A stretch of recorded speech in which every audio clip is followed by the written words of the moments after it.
है गाइस, मैं दूसरे ब्लॉग के साथ आप लोग के पास आ गया हूँ और जो हमारी फर्स्ट क्लासेस आई थी उसकी अच्छी रिस्पांस मिली थी और आप लोग को जहाँ तक हमसे हुआ था मैंने पूरा फुलफिल किया था।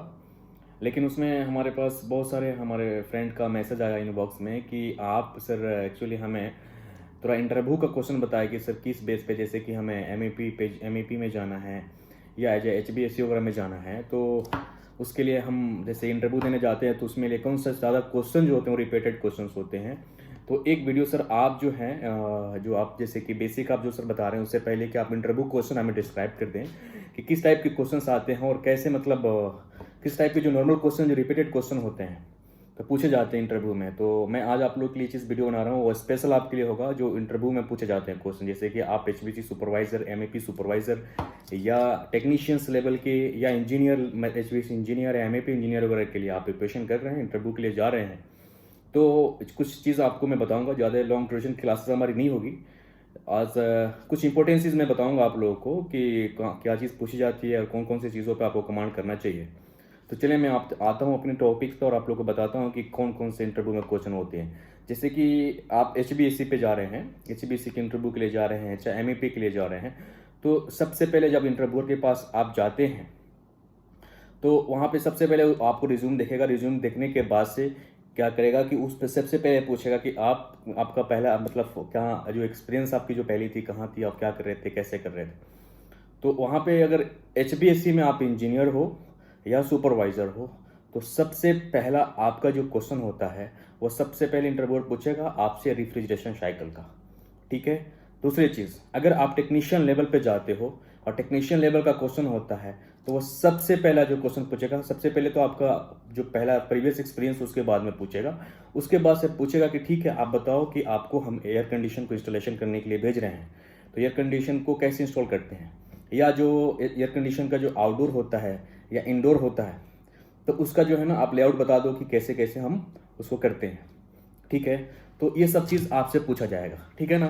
तो हम नॉर्मल चीज़ क्वेश्चन बताते हैं जो कि सुपरवाइजर, इंजीनियर और टेक्नीशियन लेवल के जो क्वेश्चंस हैं, तो आप लोगों को मैं बता रहा हूँ कि इंटरव्यूअर के क्वेश्चंस क्या होते हैं।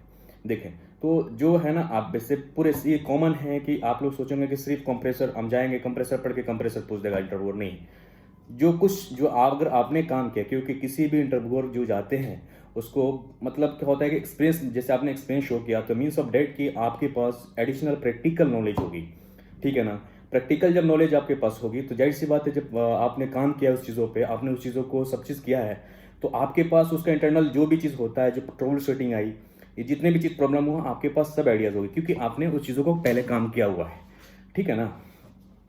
तो सबसे जैसे पूछेगा कि ठीक है, जैसे कि इंजीनियर को मैंने बताया कि रेफ्रिजरेशन साइकिल के बारे में बता दो, तो अब उसमें क्या उठाएगा कि आप बताओ कि कंप्रेशर क्या काम होता है।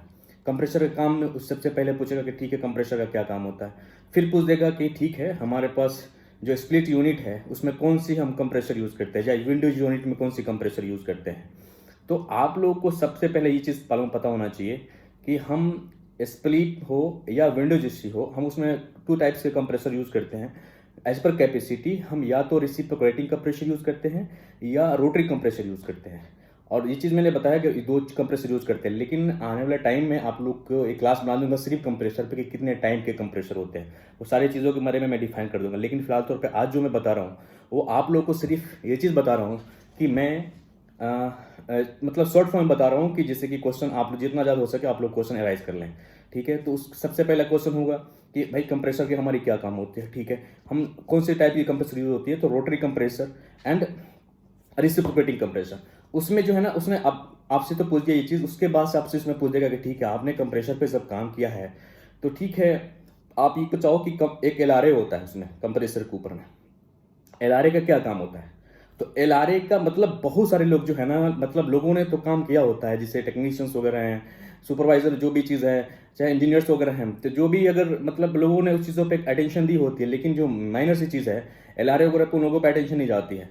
तो वहाँ पे क्या होता है कि वहाँ पे दो चीज़ मेंशन होती है, एक होता है एलआरए और दूसरा होता है एफएलए। ठीक है ना।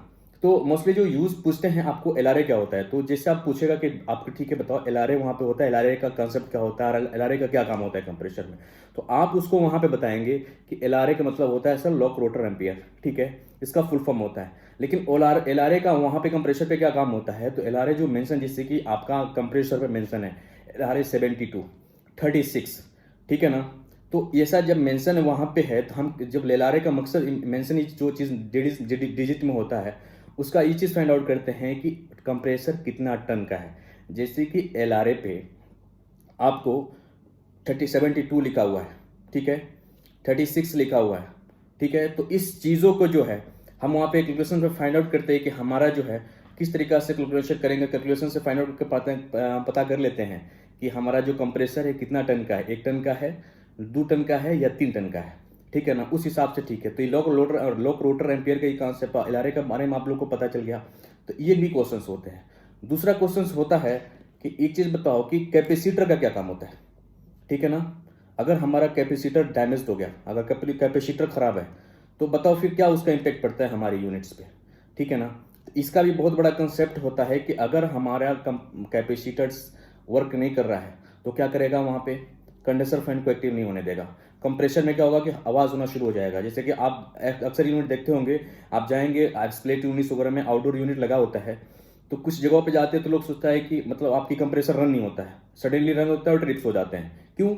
क्योंकि मेन चीज़ होता है कि उसका कैपेसिटर है प्रॉपर काम नहीं करता है। कि कंप्रेसर का काम होता है कि वन टाइम एनर्जी को देना, उसको स्टार्टअप करना, रन में लाना, ठीक है।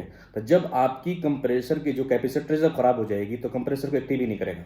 उसमें क्या होगा कि मतलब जो स्टार्टिंग इनिशियल स्टेज में उसके जितना उसको चाहिए होती है वो चीज़ उसको मिलेगी नहीं, जिसके उसके बाद से कंप्रेसर में क्या होगा, बूम टाइप का उसके नॉइस होना शुरू हो जाता है। तो वहाँ पे क्या होता है कि हम कैपेसिटर को चेंज करते हैं और उसके बाद से क्या होता है कि हम कैपेसिटर चेंज करने के बाद से हम कंप्रेसर को रन कर लेते हैं, ठीक है ना। तो ये हमारे कैपेसिटर चीज़ हो गया, जो भी चीज़ वहाँ पे हमारे कंप्रेसर के साथ होता है, हमारे fan motor condenser fan motor के साथ होता है, ऑपरेटर मैन फैन मोटर्स के साथ होते हैं।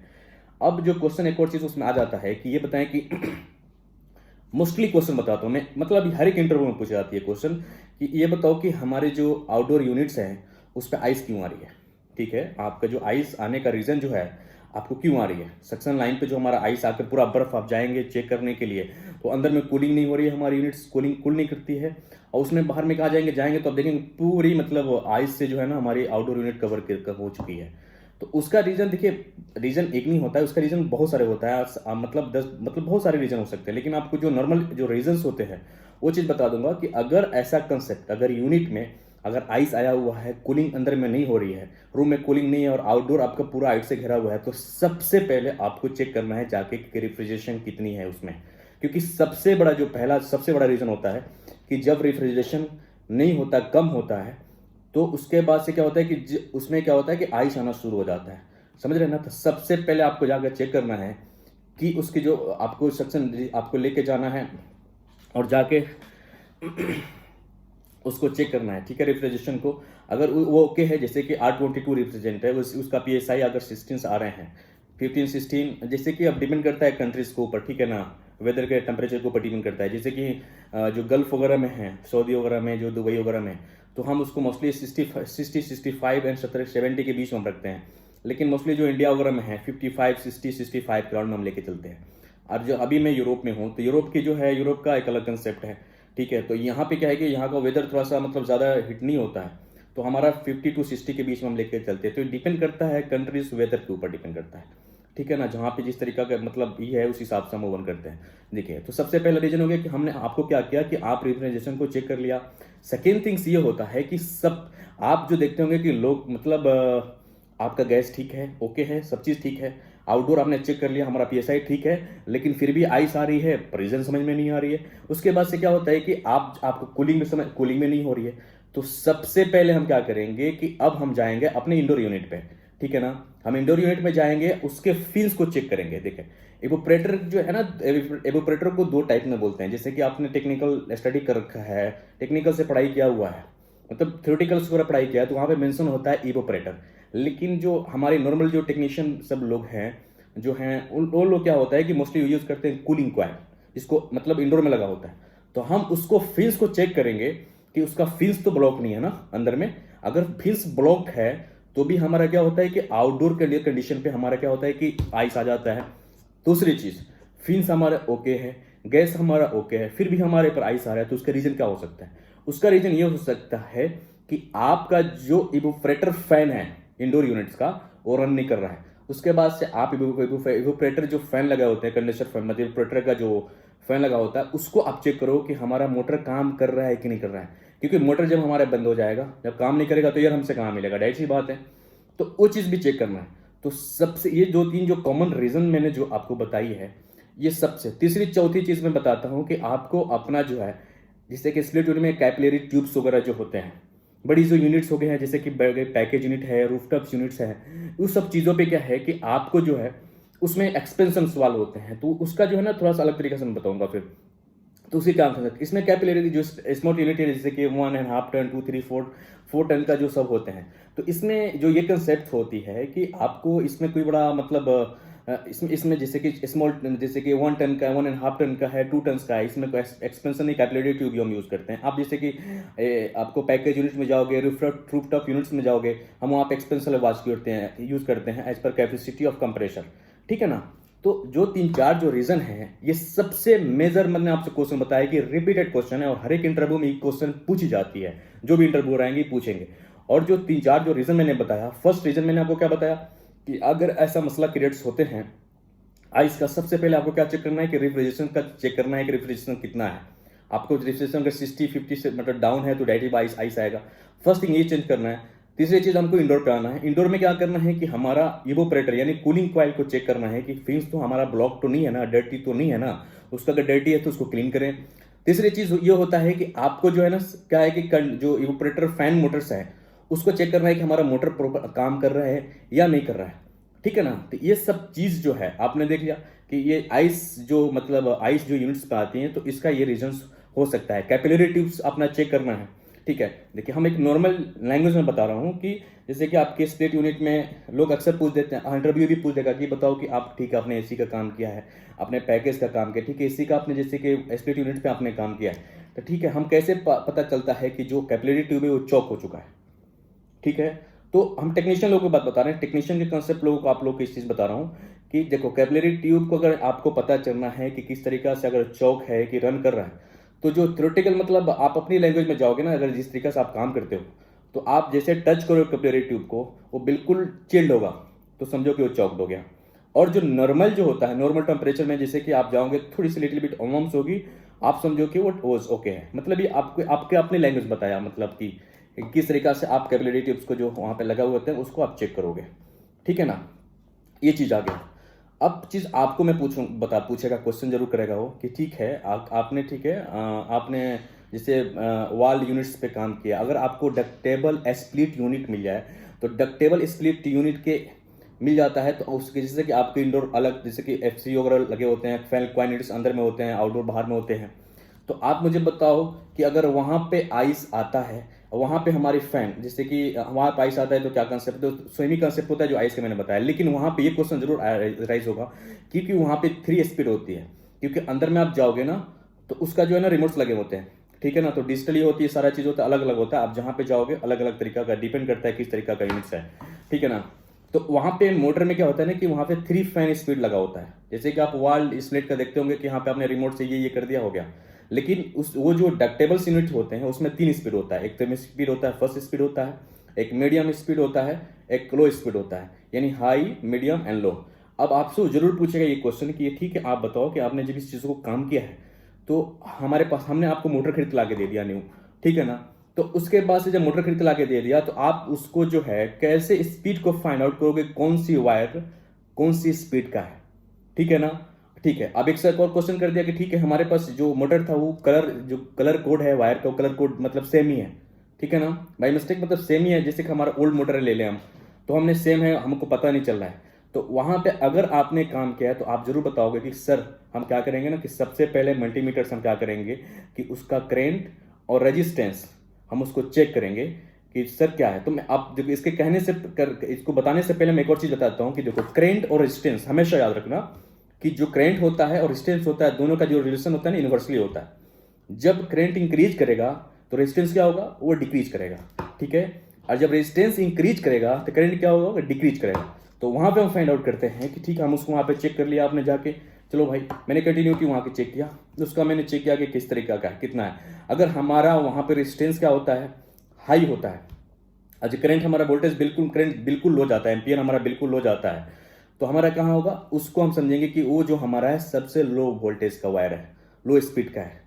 और जहां पे क्या होगा कि करंट सबसे ज्यादा हाई होगा, रेजिस्टेंस बिल्कुल कम आएगा, तो हम क्या समझेंगे कि वो हाई स्पीड का वायर है। अब मैं दो वायर को आइडेंटिफाई कर लिया कि ये हाई स्पीड का वायर है, ये लो स्पीड का वायर है, तो हमारा कौन सी बचा, हमारा सेकेंड वायर बचा, ठीक है ना। तो हमारा सेकेंड जब वायर बचा तो हमें पता चल गया कि वो मीडियम स्पीड है या हाई स्पीड है एंड लो स्पीड है। तो ये क्वेश्चन आप लोग अच्छा से इसको मतलब दिमाग में रखना कि ये क्वेश्चन इंटरव्यूअर अक्सर पूछ देता है कि ये चीज कैसे होगा, ठीक है ना, ये चीज होता है। तो आपको एक और चीज पूछेगा कि जैसे कि कंप्रेशर्स हैं, आपको पीपीएम के बारे में पूछेगा कि आपके पीपीएम के बारे में कुछ नॉलेज है। पीपीएम जैसे कि आप किसी इंजीनियर के अंडर में काम करेंगे या कोई इंजीनियर है, इंजीनियर भी जाता है पोजीशन पे, तो सबसे ज्यादा इंजीनियर्स को क्या क्वेश्चन की जाती है कि ठीक है आप बताओ कि पीपीएम किस मतलब पीपीएम के बारे में आपको पता है, सीएम के बारे में आपको पता है और आरएम के बारे में पता है। तो अगर कोई इंजीनियर है, उसने काम किया है या नहीं किया है, अगर आप इंडस्ट्री में जब जा रहे हो ना, तो ये सब चीज़ों का नॉलेज आपके पास होना बहुत ही ज़्यादा ज़रूरी है एज ए इंजीनियर आपको। तो क्यों, क्योंकि अगर मेंटेनेंस फील्ड में आप जा रहे हो, अगर आपके पास पीपीएम की नॉलेज नहीं है, सीएम की नॉलेज मतलब सीएम की नॉलेज नहीं है, आरएम की मीन्स ऑफ डैट मैं एक्सप्लेन करता हूँ। पीपीएम का मतलब होता है प्लानिट प्रिवेंटिव मेंटेनेंस, सीएम का मतलब होता है करेक्टिव मेंटेनेंस और आरएम का मतलब होता है रिएक्टिव मेंटेनेंस, ठीक है ना। तो ये सबसे पहले इंजीनियर से क्वेश्चन की जाती है कि ठीक है आपने पीपीएम किया, ठीक है हमारे पास 100 एयर हैंडलिंग यूनिट्स है, ठीक है हमारे पास जो है ना आपको 10 चिलर्स हैं, हमारे पास 500 स्प्लिट यूनिट है। तो आपका जो मुझे बताओ कि जो एएचयू एयर हैंडलिंग यूनिट है, उसकी जो फिल्टर्स है वो कितने दिनों पे हमें क्लीन करना हमारे लिए बहुत ज़रूरी होता है, ठीक है। तो वहां पे क्या होता है कि देखिए डिपेंड, हमारा पीपीएम जो होता है ना वो मतलब डिपेंड करता है कि हमारा यूनिट किस हिसाब से है। लेकिन जो मोस्टली जो हमारे यूनिट्स होते हैं, जो एयर मतलब जो जैसे कि अगर ज़्यादा पोल्यूटेड सिटीज़ है, वहाँ पे ज़्यादा डस्ट का कंडीशंस हैं, तो हम क्या करते हैं एचयू यूनिट को जो है ना उसके एयर फिल्टर को महीना दिन महीने 1 मंथ पे उसको क्लीन कर देते हैं। लेकिन नहीं, बट नॉर्मली हम 3 मंथ पे उसको जो है ना जो वैक फिल्टर्स है, एयर फिल्टर्स है, हम उसको क्लीन करते हैं। लेकिन अब जैसे कि आपने कहा कि जैसे कि डस्ट एरिया है, तो पीपीएम का मतलब होता है जो हमारा स्प्लिट्स यूनिट है, मैक्सिमम आप लेकर चलो कि क्वार्टरली होता है, मंथली होता है, ईयरली होता है, ठीक है ना। तो ईयरली के एक अलग कंसेप्ट होता है कि ईयरली में हमें क्या क्या चेक करना होता है, ठीक है। जैसे कि हमारे पास चिलर्स है, तो चिलर्स में है तो हमारे चिलर्स में जैसे ईयरली हुआ, क्वार्टरली हुआ, तो हम वहाँ पे क्या क्या चेक करेंगे, ठीक है। तो चिलर में आता है, तो चिलर में क्या होता है कि सबसे पहले हम जाएंगे तो वहाँ पे उसकी कंप्रेसर चेक करेंगे कि कंप्रेसर का क्या कंडीशन है, क्या सिचुएशन है, किस तरीका का है। फिर उसको जो है ना हम हमारे सोलेनॉइड वाल्व को चेक करेंगे, फिर हम सेंसर को चेक करेंगे, फिर इवोपरेटर को मतलब अगर हमारी ज़रूरत है तो इवोपरेटर को हम ओपन करके उसको क्लीन करेंगे कि थ्रू केमिकल्स।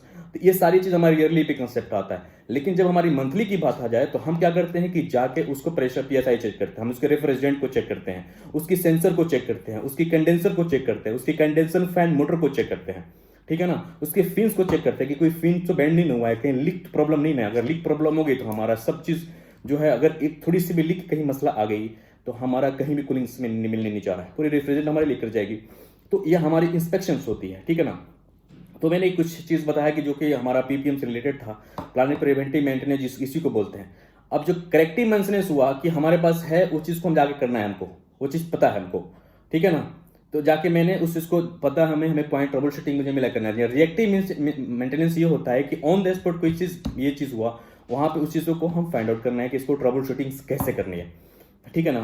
तो ये चीज़ क्वेश्चन जरूर आपको होंगे कि पीपीएम्स क्या होते हैं, पीपीएम कब कब करते हैं और कैसे करते हैं, क्यों पीपीएम करना जरूरी होता है, ठीक है। उसके बाद से सीएम क्या होता है, करेक्टिव मेंटेनेंस क्या होता है एंड रिएक्टिव मेंटेनेंस क्या होता है। सेकेंड थिंग्स आता है कि ये बताओ कि आप जो है, आपको पता है कि जो डस्ट है वो क्या होता है ना कि कंडेंसर का जो फिन का इन्हीं नहीं होता है बिल्कुल। क्योंकि आप अगर कूलिंग सेक्टर में जाते हो, एचवीएसी फील्ड में जाते हो, तो सबसे ज़्यादा अटेंशन दी जाती है कि उसकी क्लीनिंग बहुत ज़्यादा ज़रूरी होता है। खासकर उसके फिन्स हुआ, फिल्टर हुआ, बैग हुआ, इस चीज़ का बहुत ही ज़्यादा हमारे कूलिंग पे इफेक्ट पड़ता है। अगर हमें पता नहीं है कि हमें कितना दिन पर कितना कूलिंग करनी है, तो हमें क्या होगा कि जब डस्ट क्या करेगा, फिन को क्लॉग करते करते चला जाएगा, लास्ट में क्या होगा कि हमारे कंप्रेसर के फेल हो जाएंगे, काम नहीं करेगा, खत्म हो जाएगी, ठीक है ना। तो ये सारी चीज़ क्वेश्चंस होती हैं। तो ये सब सारी चीज़ में बताया कि आपको क्या क्या होता है। आपको इस चीज़ देख लेना है कंप्रेशर के बारे में। कंप्रेशर ठीक है, कंप्रेशर काम नहीं कर रहा है तो हम उसको कैसे चेक करेंगे, उसके वाइंडिंग को कैसे चेक करेंगे, ठीक है ना। थोड़ा सा हमें नॉलेज ले लेना है कि कॉमन्स क्या होता है, स्टार्टर क्या होता है, रनिंग क्या होता है। उसके थ्रू मल्टीमीटर से हम उसके कंटिन्यूटी चेक कर लेते हैं कि कंटिन्यूटी के थ्रू कैसे हम उसको कंप्रेसर मेरा खराब, वाइंडिंग सही है या गलत, सही अच्छा है, ठीक है ना। तीसरी चीज आपको मतलब जो क्वेश्चन और आगे वाले जो क्वेश्चन आएगा, आप पूछेगा कि ठीक है आपने जो काम किया जिस यूनिट पे, आप बताओ कि कौन सी यूनिट पे काम किया, उसमें कौन सी गैस यूज करते थे, ठीक है ना। तो आपके जो मोस्टली जो गल्फ कंट्री में यूज होते हैं या अपने इंडिया में जो यूज होते हैं वो मोस्टली गैस होते हैं R22, R32, R410, R134 है। तो जो मोस्टली जो 134 जो होता है, R134 वो फ्रीज वगैरह में यूज होता है। लेकिन जो आपको जो है R22 है या R410, आज के डेट में सबसे ज्यादा R410 हमारे इंडिया में यूज होता है, लेकिन हमारे जो गल्फ कंट्रीज में है वहां पे सबसे ज्यादा यूज होता है R22, R32। तो वहां पे आपसे पूछेगा कि ठीक है आप उसका बताओ कि R22 का डिस्चार्ज प्रेशर क्या होता है, R22 का जो है ना मतलब रनिंग प्रेशर्स क्या होते हैं, ठीक है।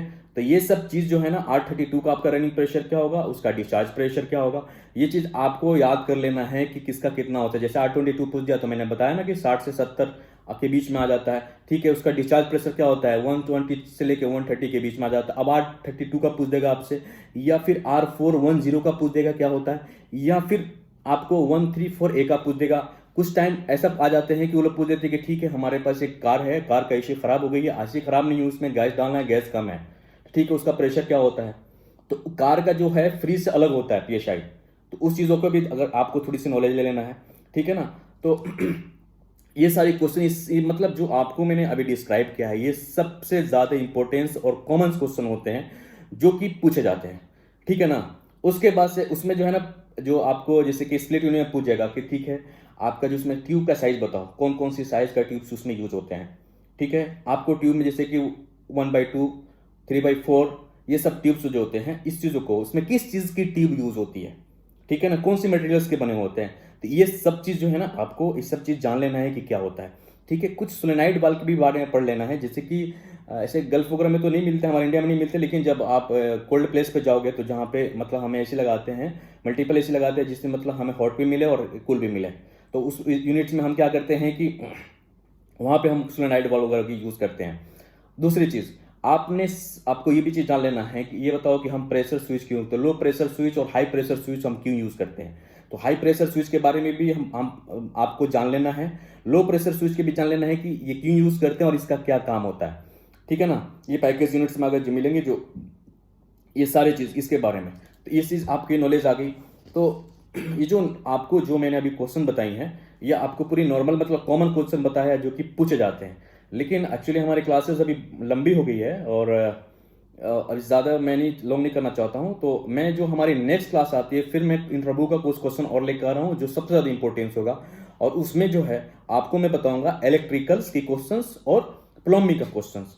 प्लस हमारे जो है ना, अगर हो सकता है कि अगर टाइम ज़्यादा उसमें रहा तो मैं आप लोग को डक्ट के बारे में बता दूंगा कि डक्ट कौन से किस तरीका का डक्ट होता है, कहाँ पे कैसे यूज़ करते हैं, कौन से मटेरियल का होता है, क्या उसकी थिकनेस होती है, कौन सी डक्ट्स बेटर होता है, ठीक है ना। इलेक्ट्रिकल में जैसे पूछ देते हैं कि जैसे कि आप इंटरव्यूअर जाएंगे, आपको एक और चीज़ बता दूं कि इलेक्ट्रिकल में सबसे पहले पूछ देगा कि ठीक है आप जो बताओ कि जो स्प्लिट यूनिट है 2 टन का है, उसमें कितना एम्पियर की मतलब करंट रिक्वायरमेंट्स होती है।